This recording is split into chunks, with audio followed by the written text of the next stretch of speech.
let's see. Yeah, thanks everybody for coming here. I planned the whole yesterday on how I should transition to the speaker persona of me, and I just decided I won't. So this is simple snacks, or a presentation and a demos on how you might not need a mouse. A little bit about the chef, that's me. Ignore the first line. I'm a passionate Vim aficionado. I don't use a lot of browser tools because well, you'll see. You will grow to hate browser tools by the end of this talk. I work around a lot of open source stuff. I also am the host of Aurajoki Overflow, so if you have any questions about the presentation or Aurajoki Overflow, come talk to me after this. I'm a huge avid Pokemon fan. I have a Pokemon shirt right now. I could be playing the nearest Pokemon game right now, but I'm speaking to you here. I'm also a home brewer, not the kind of home brewer that installs software on Mac, but the kind of home brewer who makes beer at home, and I think that's less error prone and more rewarding. So let's talk a little bit about recipes where you might not need a mouse. The whole talk is going to be about 40 minutes. If I can stretch it that long, it's going to serve about 30 to 40 people. I hope there's about that much. It's going to have some memory around it. It's going to have some cool keyboard shortcuts. It's going to have Vim, of course. And it's going to have some new ways of thinking on your developing, and even if you're not a developer, there's going to be tips on you could utilize on your day-to-day workflow. So if you still haven't, sit back, relax, and grab yourself a beverage, and let's get started. Here's a couple of foods that might not need a mouse. You might want to put some mouse in them, but don't do it. And here are some web workflows you could start utilizing in your own development environments. So let's say you are on your desktop computer. It's a Windows, it's a Mac, it's a Linux machine. It's pretty much anything around here. Actually, before we get started with this, I will put the screen recording on because of course I forgot about it. So just excuse me for a second as I run through this. Let's put the whole screen. Let's put this. And as we can see here, has anybody here tried to use Google products without a mouse?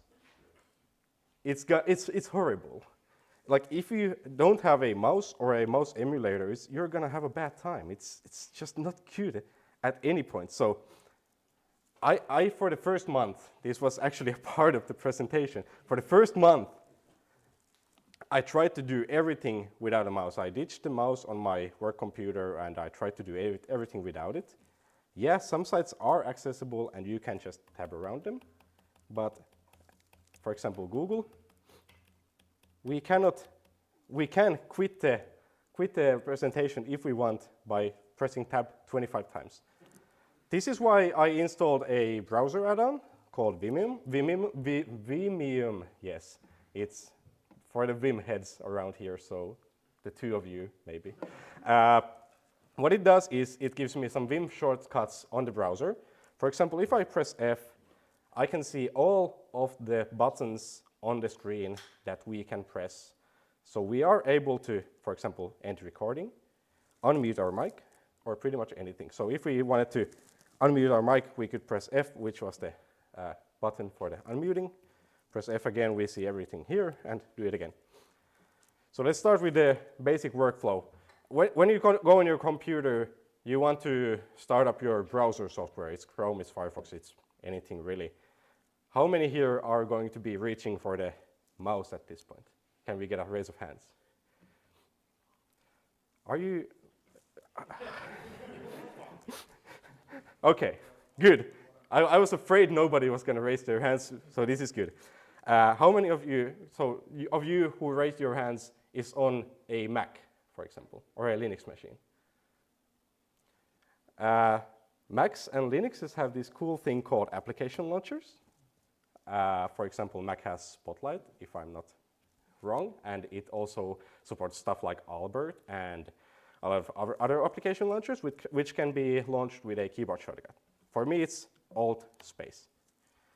And to help everyone here, I will be putting on screen keys. So you can see everything I am pressing. So every time I press something, you can see it on the bottom right corner. So old space, we get an application launcher. And our favorite browser is just one typing away. No need to touch the keyboard. All right, we need to type an address into the address bar. How many here are reaching out for the mouse? A couple of people here? Well, you just started a browser. Let's see where the focus is. It's right here. You don't need to do anything to get started. You can go on Twitter, your least favorite chat platform nowadays, and get started without even thinking about it. You can open a new, okay, but Twitter is dull. We want to go to a better chat application, for example, LinkedIn. So we are going to close Twitter and open a new web page. How many here are reaching for the mouse? A couple of people? Well, for you, we have a keyboard shortcut that lets us navigate to the nav bar immediately. It's Alt-D on most browsers. I think it's Control-L on a lot of browsers also. So Control-L works also. F6 also, but if you're on a laptop that has media keys, it's kind of hard pressing Fn and 6 if you use the media keys. If Alt key scares you, you can use F6. That's way better. And then we can just type a couple of letters, and browsers nowadays are really powerful. You can just press LI, and it already autofills LinkedIn for me. And why is that? It's because, well, Julian is having a good time. It's because I use a lot of bookmarks. I have my bookmark bar hidden, but if we go into my bookmarks, I have a lot of stuff bookmarked. And what's cool about bookmarks is that they are a great tool for the browser and the search engine to help you navigate. When you type anything onto your address bar, for example, playground, you get your bookmarks filled in as sites you can navigate to immediately. So I go to Playground Elements. It's a project I contribute to. I go to that a lot, and I also have a playground for a project of mine, and I get them immediately in here. I get all of my social medias here. I have a lot of mentions. For example, when Mikko Hyppönen mentioned me in a tweet, I have that on my... It's in my bookmarks. I cherish it every day. And if you're curious, it's a credit card with Mikko Hyppönen holding a credit card on TV that has his PIN number written on it. It's not his PIN number, but it's a PIN number. And if we want to go deeper, we can also have a credit card with that tweet on it. But going back to not needing a mouse, if we want to do that without having to touch a mouse, because we have Vimium, we can press F, we can see everything on the site. DH, and we can open up the image. ESC, we can leave the dialog if the programmers have not been naughty. If it doesn't exit the image dialog when you press X, you should really consult your front-end developers at that point, because that's not accessible. I mean, we could go DH, F.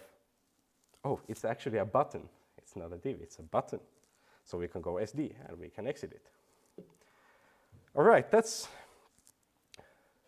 the basics of using the browser in basic navigation. Let's do another thought experiment. In here, how many of you are reaching for the mouse when you want to open a new tab? Great. It's one of the keyboard shortcuts everybody knows. So Control-T, we can Control-T away, and we can create as many tabs as we want. And if we want to close tabs, of course, Control-W, W for close, rows. It's easy to remember. Come on, guys. How about when you want to create a new window? I expect if you know how to create a new tab, you know how to create a new window. Control-N. N is for new, as it has always been. And because I'm using Vimium, I can also, if we have a tab and it's navigated somewhere else than the home page because the home page restricts extensions, I can just press X and it also closes the tab. The amount of times I misclicked X and accidentally closed the tab is too large. Let's go to navigation then. Or actually, before. How many here remember the shortcut for opening an incognito browser window? You perverts. It's always when you go to a non-tech related person and you're like, yeah, that's the incognito window. And they're like, that's the porn window. And then you're gonna look like really sus to everybody around you. I just want to test the page without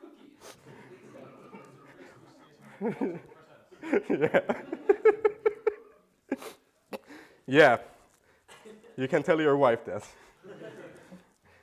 But yeah, some basic keyboard shortcuts when navigating around the browser. But when we get into the web page itself, we want to, of course, navigate it. Let's go to, for example, we go to GitHub. We want to navigate it. We can, of course, use arrow keys, but it's really slow. With the Vimium plugin, we can use J and K, which are the real programmers' arrow keys. If you are not accustomed to J and K being up and down yet, you should get accustomed to it because a lot of software uses J and K to go up and down. For example, Git logs. If you ever print out a lot of logs, Git diffs use it. And then you press Control and K, which is a regular thing in a lot of software to go upwards, and it doesn't go upwards, it goes into a search window, and that's because of Microsoft. That's why I'm on Linux. Control K doesn't do anything on my machine. But yeah, let's go to navigation. This is kind of slow. We kind of want to scroll around faster. I'm used to having a MX Master and unlimited scrolling power on my hands.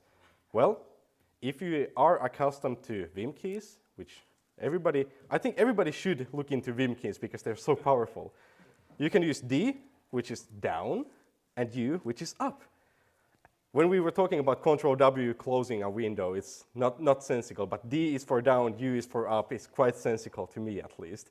So Vim 1, my browsers 0. You can also use spacebar to go down the whole page on most, without Vim keys. Yeah, but then you're gonna miss a lot. Well, that's true. Yeah. G and GG work? Yes. So if we have Vim keys, we can do capital G, which is down. And then we have GG, which is like good game. So we go to the end of the site. We're like, OK, good game. This was a good site. Let's go back up. GG. Every gamer should know these words. Like, the navigation isn't that hard to memorize at that point. So what does your mom do like? Let's see. We yank outside. The thing that your mom starts with a command to yank is kind of... But yeah, then we can go to some cool things that GitHub does. A lot of sites have started adopting this, but GitHub has the best support for this. We were looking at our application launcher. The application launcher can also be used to do something smart, for example, telling 1 + 1 is 2, or 1 divided by 0 is infinite. So we can have the application launcher doing a lot of more stuff than just launching applications. But for example, let's say we want to start a new project. We start our browser, we navigate to GitHub, and we want to press the next button, but the mouse is in the middle of the screen. Let's actually move it there because it's distracting. How do we press the button there? Well, we could press F and have all of the buttons on the side and the links highlight, but it's kind of cumbersome. But GitHub has this thing called a comment palette. How many here has used the comment palette on GitHub? A few, like 20%. So if you press Control K on the site, reminder everything I type is shown there, you can open up the control panel. We can search pretty much anything in here. We want to go to our project. I have a language server project. I can just write custom and it autofills it for me. Press enter, it navigates there. We can use Vim keys. We can use F, DH. We can copy it and we have the whole copying string on our, what is it called, Leikeppöt. And we want to okay, but this is not the project we want. We want a project that is a new project. Control K again, it works everywhere, it's context aware, so we have the links to the repo and everything there. We go away from that. We go to the dashboard. We are at the front page again. How do we press the button here? Well, GitHub has a couple of command modes here.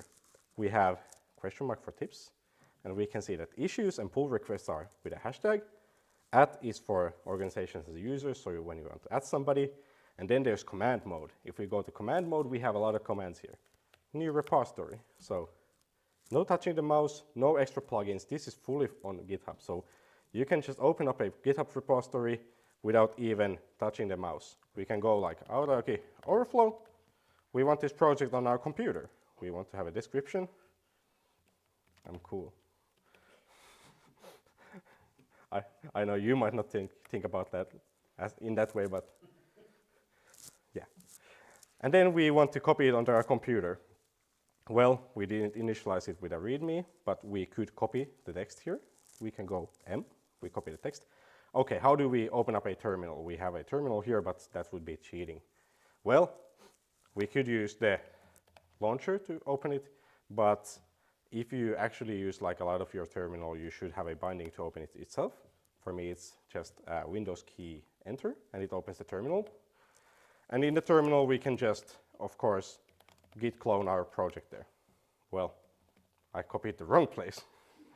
Let's see, we have a lot of stuff there. So we can have the Aurajoki. I will zoom this in so nobody has to get their binoculars. We can go to our Aurajoki repo. We can do this. We can push to it. Everything works. We go back to our web page, refresh it with R. It's just R with the plugin, Control R without it. If you don't use the plugin, Control R refreshes the page. Want to hard reload the page, no cache, Control Shift R. Didn't show it on screen keys. Trust me, it works. It works on every machine. It's Firefox, it's Chromium, it's, well, that's pretty much everything nowadays. Yeah, let's get into the project itself. We have our project opened up here.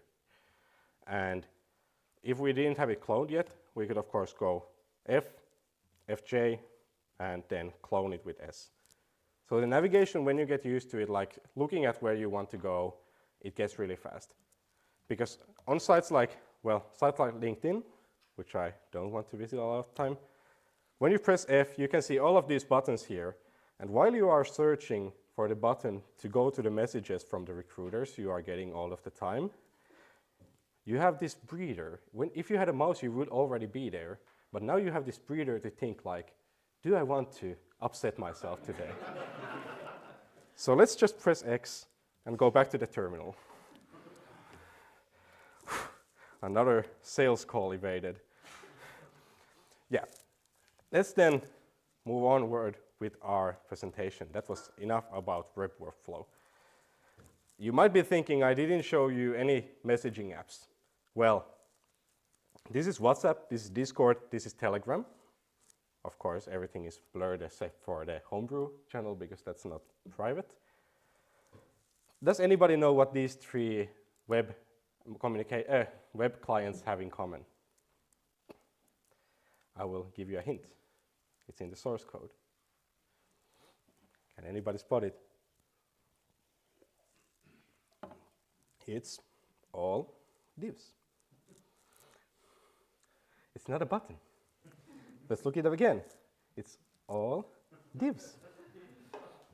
And do you know, the funny thing about divs is they're not accessible.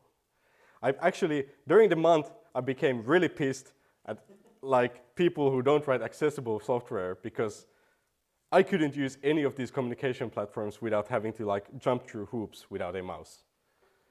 And these are billion-dollar companies behind these. Well, not all of them are billion, but you get the point. And they still, everything here. You want to go to a new chat, you want to open everything is a button.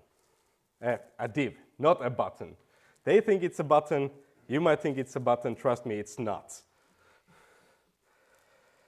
So, yeah, Breathe in, breathe out. Look at dog pictures. Let's go back to the terminal. Editor workflow. Let's see, let's get a raise of hands. How many people here use VS Code? That's like most of you. How many here use NetBeans? Thank fucking God. I didn't want to tell anybody they're old, but like that would just be like a self-own at that point. How many here uses JetBrains products? So PyCharm, IntelliJ, anything? Yes, JetBrains is the greatest editor after Vim. And yeah, well, for my development workflow, I have kind of transitioned to NeoVim, which is just it's like a modified, new, better version of Vim that's not governed by one person who is currently in hospital in Mallorca or something. So Vim isn't getting any updates for now. NeoVim is a more group effort kind of a project, and it's kind of going faster and breaking things. Trust me, I've been building it from source for 2 years. I know when they're breaking things. Those are the days I'm not billing my customer. That's why I use the Working Man's Vim, which is IntelliJ with a Vim plugin. So let's look at a couple of things that I might be doing when I have my regular old IntelliJ instance here. Don't look at the code, it's a personal project. It's bad, I know. Let's see. Of course, we started already using the mouse, like it's enterprise software, of course we are using the mouse. But in IntelliJ, well, most of the time when you see this software, it kind of looks like, let's see, this. But I really prefer having these magic keys. So you just press Alt and you go through all of the numbers twice and everything goes away. Now it's great. Also, if you have a modifiable workspace like macOS or Linux, you can also have a binding to just full screen everything, which makes it a lot nicer to look at. So yes, yeah, let's see. We want to look at a new file on our project. What do we do? There's a project tree. We're a Java developer, so there's like 15 folders to go through. We don't want to go there. There's Control-N, which is search classes. Basic thing. We can just selenium and we can find the class. That's great. No need for a mouse. Okay, we need to find a file that's not a class. Control-Shift-N. We can find any class, for example, any file, for example, .env. Not opening that on the big screen. Then we want to, okay, we have a project here and we want to know who wrote this to-do. Like, to-dos are horrible. Like, if it's a group project, if you leave a to-do, it's just a this will never be implemented comment. We want to know who done it, but we don't have the git blame next to the gutters. I hate git blame because it doesn't really give you the history around the code. We want to show the history here. Control-Shift-A, for some reason it doesn't show it on the screen as the shift, but it's Control-A. That's why it's Control-Shift-A. You learn something every day. We can go to actions. We have actions. We can pretty much ask anything about the actions in IntelliJ. Show history for selection. We have painted the area here. We can show it here. This is where it gets tricky. When you have a dialog, accessibility goes out the window. In most cases. When you have an enterprise dialog, it does go out of the window, no questions. So we can see, yeah, it's from this commit, and we can just move on with our life. We can close the window, everything's fine.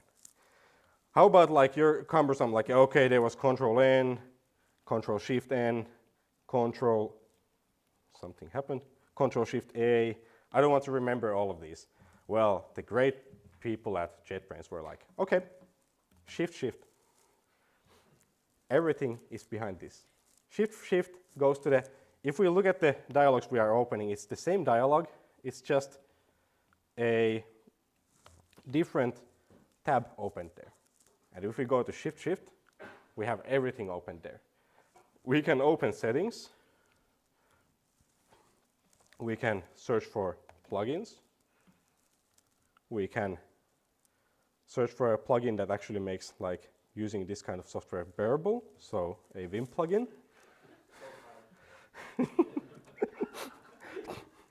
We're programmers, not script kiddies. Oh, it's already installed, foolish me. Closing it and enabling like actually comfortable keybinds.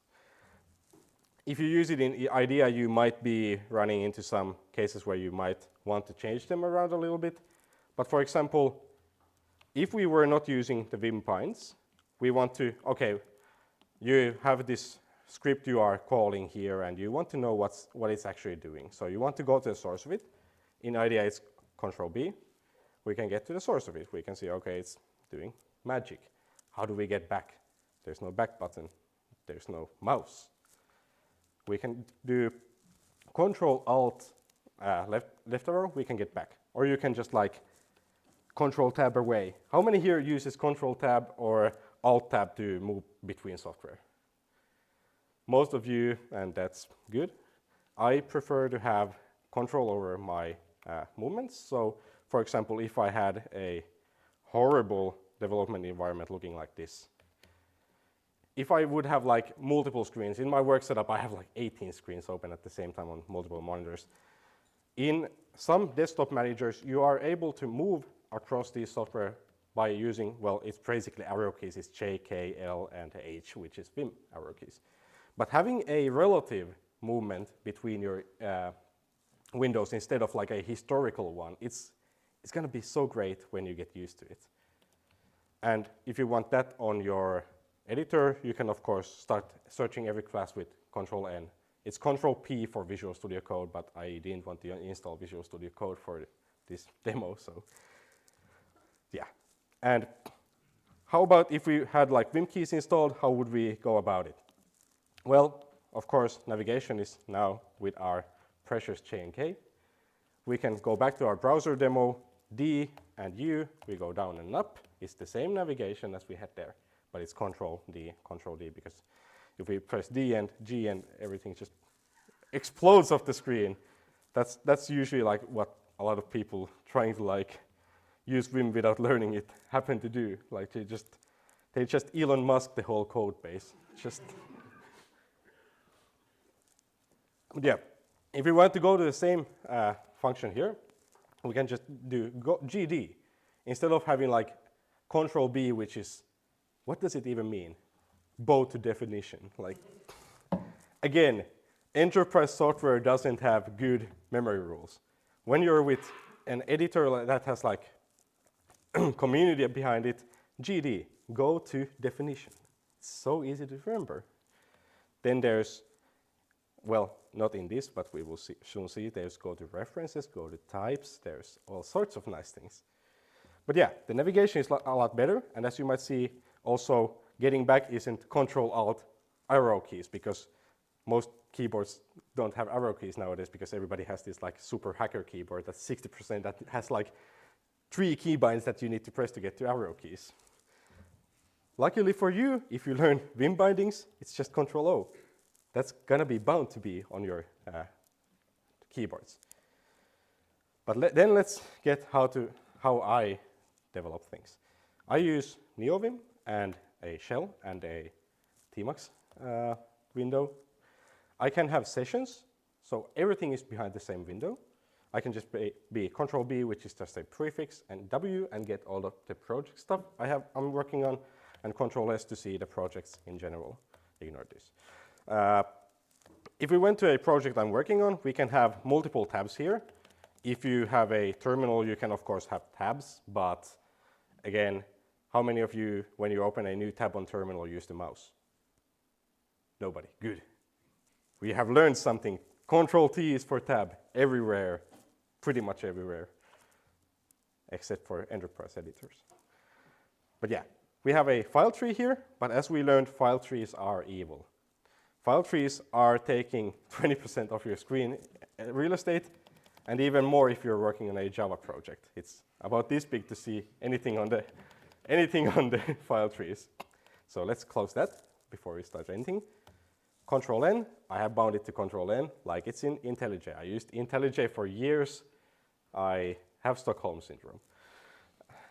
We can search anything in here. So we can just search, for example, we have a server.ts here. We can just navigate there.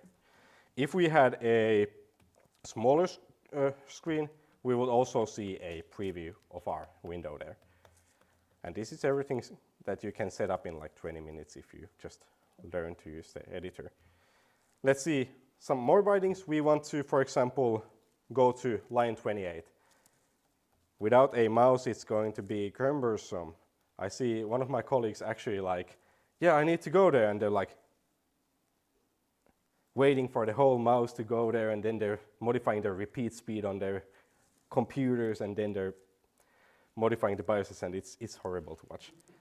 We know we want to go to line 28. What do? We say 28J, 28 down. We can go to the line we want to go to. It's not on the center of the screen. ZZ, I sleep.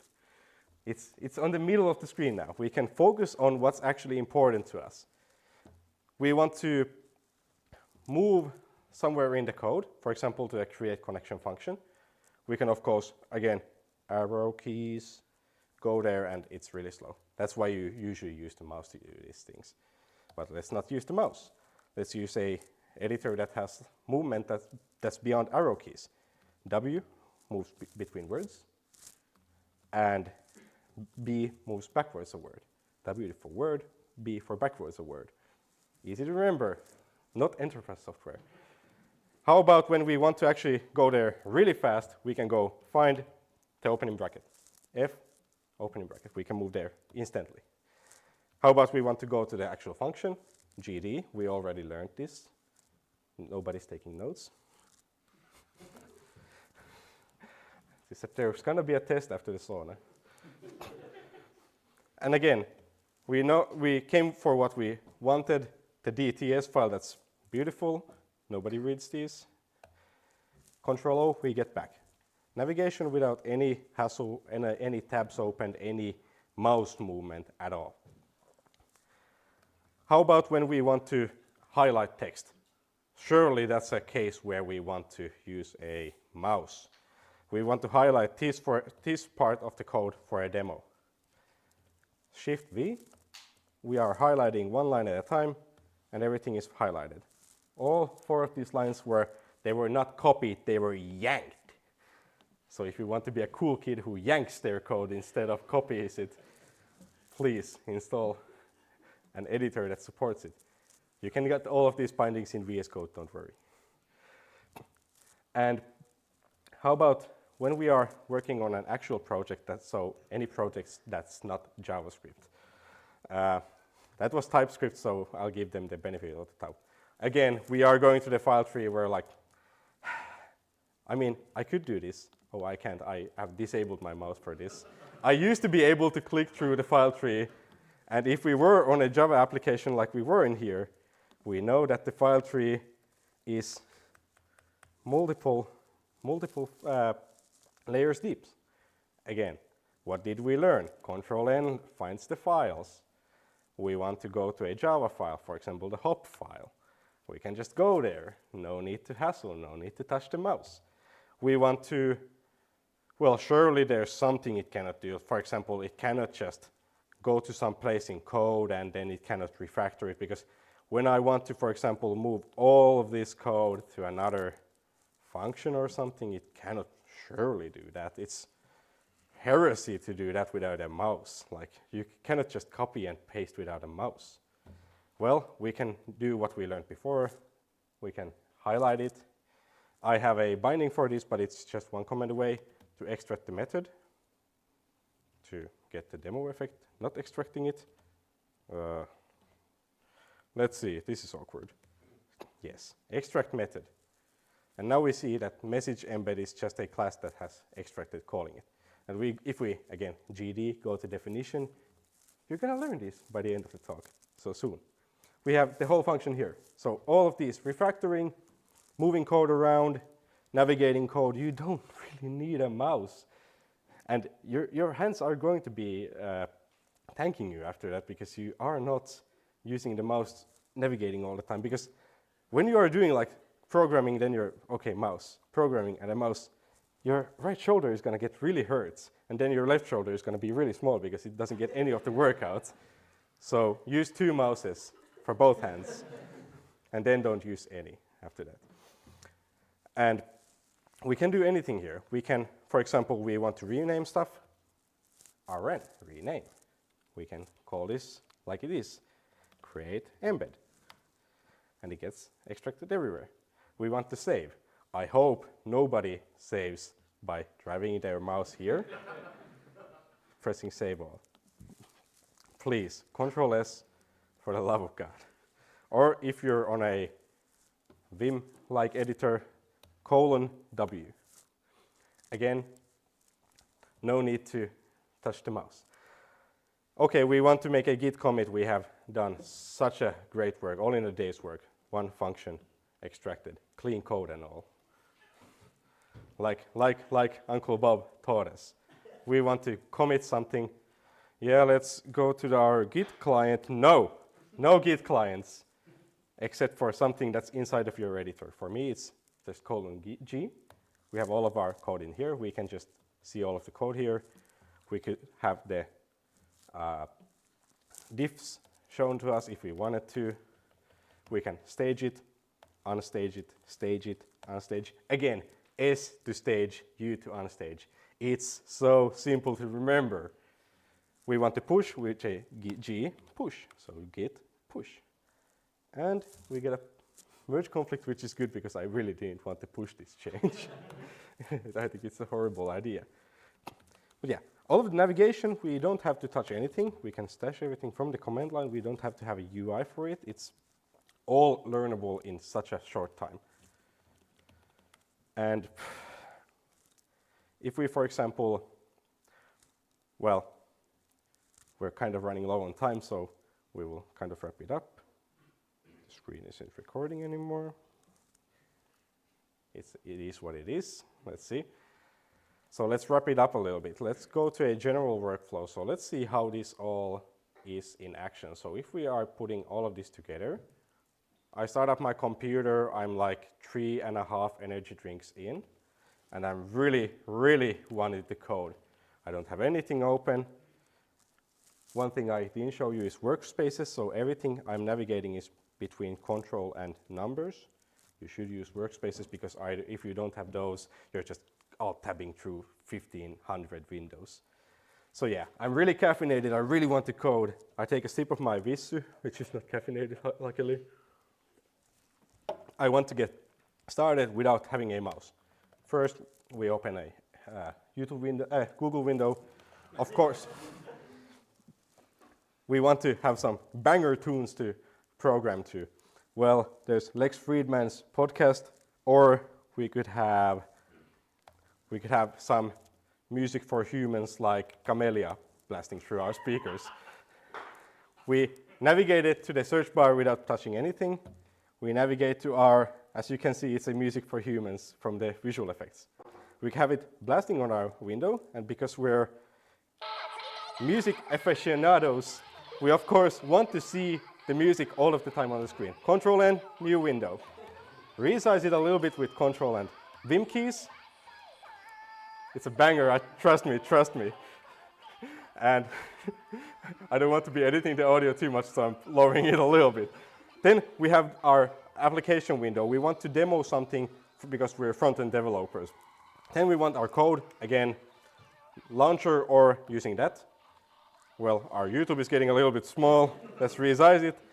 We're mobile developers now, so that's enough real estate for us. We go to our project. It's gonna be this project now because it's JavaScript. JavaScript praise everybody. We go to another window. We can run, let's see, we don't remember commands. We say npm run. We don't have anything there. We go back to server. Again, no mouse. We say npm run there. We can see there's something. Great, we can get started. We can start everything behind our backs. Let's act like it ran through. We can open our editor and we have everything on our screen at the same time. We can go to localhost, we can have our DevTools window, and now we run into the first time we need a mouse. Why is the debug console on the side? Of course, we can tab through. It's a dialogue. It's not a native dialogue. We're trapped. We're not. I got you there. We can move it somewhere. Can we? Yes. And we are ready to develop. And one more keybind to take home with you. Control-Shift-I opens this. Or F11 or something, but F keys are scary, so Control-Shift-I. Inspector-I. You can remember it. And we are ready to develop without touching a mouse. And with that, I really hope that everybody has this feeling after this. This is a comment I got on a YouTube video about my Vim setup. So I hope everybody's feeling like this after this. And I thank you.